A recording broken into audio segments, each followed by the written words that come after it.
Bismillahirrahmanirrahim. Men ca'e bil haseneti felehu hayrun minha ve hum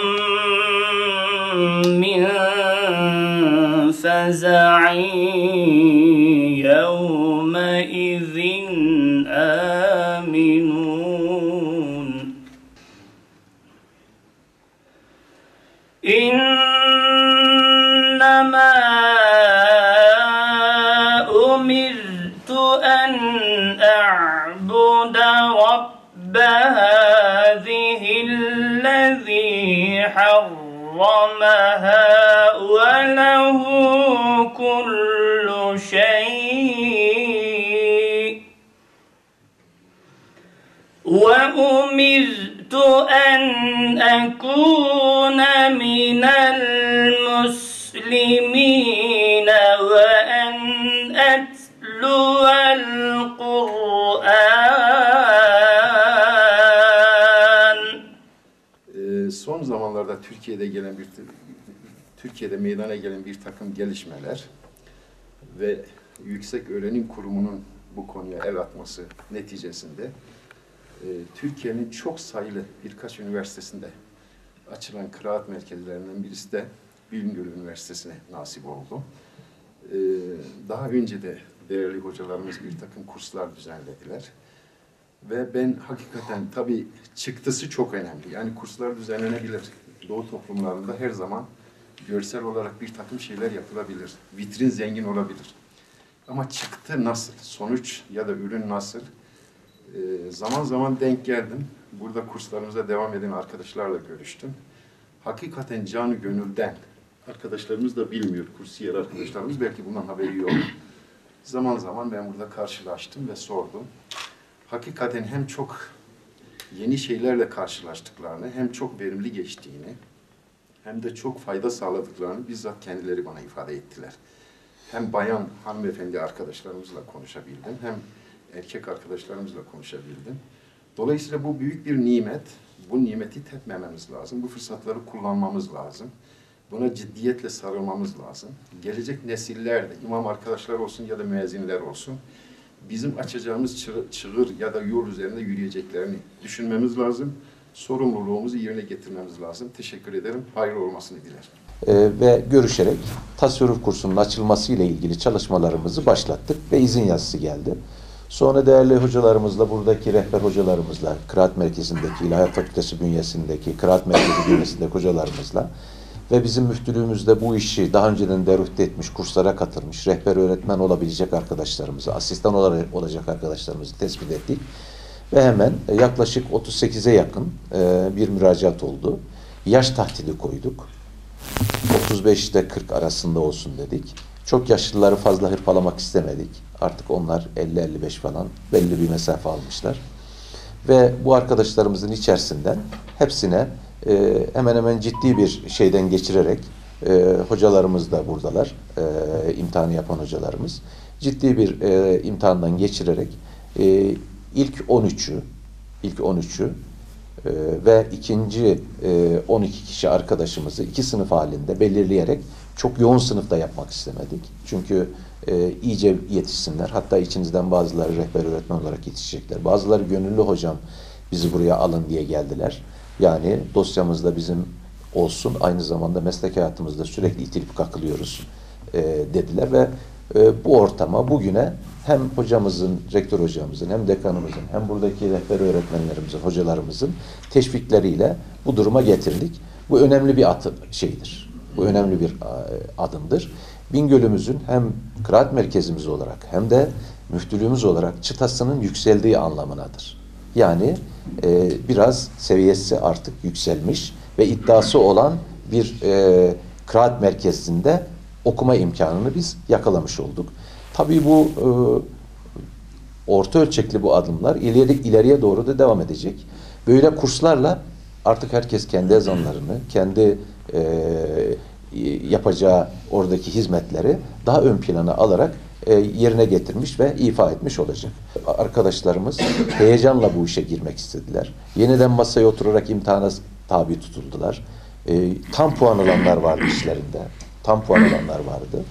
Ve buraya kadar işi getirdik. İnşallah bunun ikinci merhalesi de hanım kardeşlerimize bunu aktarmak istiyoruz. Çünkü aşağı yukarı hemen hemen 200'e yakın fahrilerle beraber Kur'an kursu hocamız var bizim. 55 kadrolumuz var. Bunu hanım kardeşlerimize getirerek onların da bu işten istifade etmelerini sağlamak istiyoruz.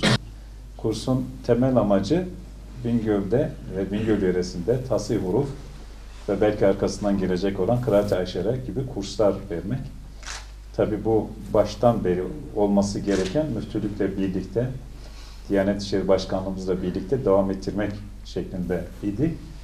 Bugün de bunun işte özellikle de tasih huruf başlangıcını yapmış oluyoruz. Bu tasih huruf kursu da bu anlamda çok önemli. Hem üniversite müftülük işbirliği açısından önemli hem de hayırlı bir hizmet olması açısından da önemli.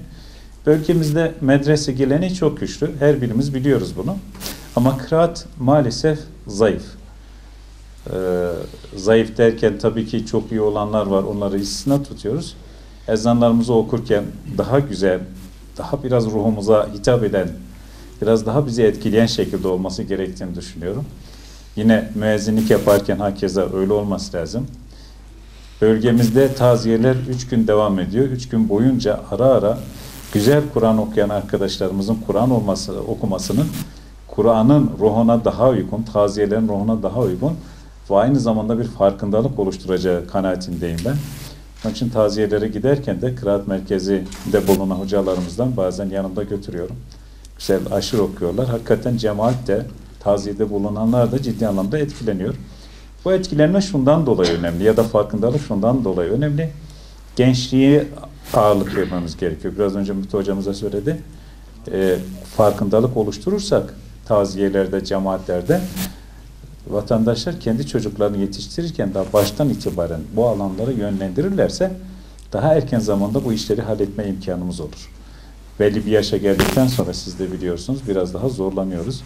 O yüzden küçük yaşlardan itibaren inşallah bölgemizde kıraat eğitimine ağırlık verilir. Hafızların sayısı daha da artar. Çok güzel Kur'an okuyan arkadaşlarımızın sayısı artar. Böylece gençliği de bu anlamda daha bilinçli hale getiririz diye düşünüyorum.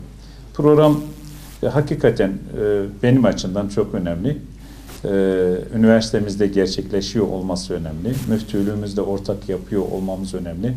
Sizlerin gönüllü olarak bu işe dahil olmanız, 6 ay boyunca kurs almanız ve bu işte eğitimli olan, iyi olan arkadaşlarımızın kurs veriyor olması önemli.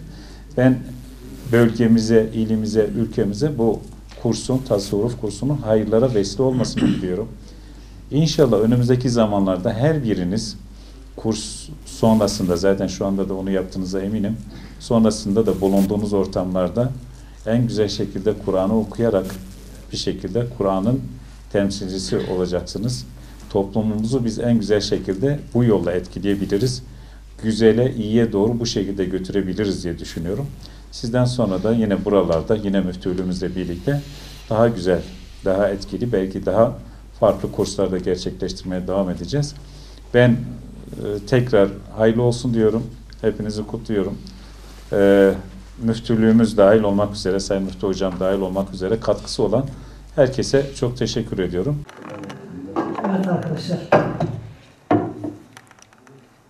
ezber okuma, Kur'an'ın kısa surelerinden itibaren başlıyoruz. Uygulama olarak sabah namazında malum kısa sureler okuyamayız. Uzun sureler okuyacağız.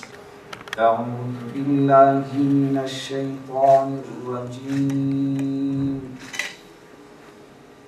Bismillahirrahmanirrahim. Elhamdülillahi Rabbil alemin. Errahmanirrahim. Maliki yevmiddin.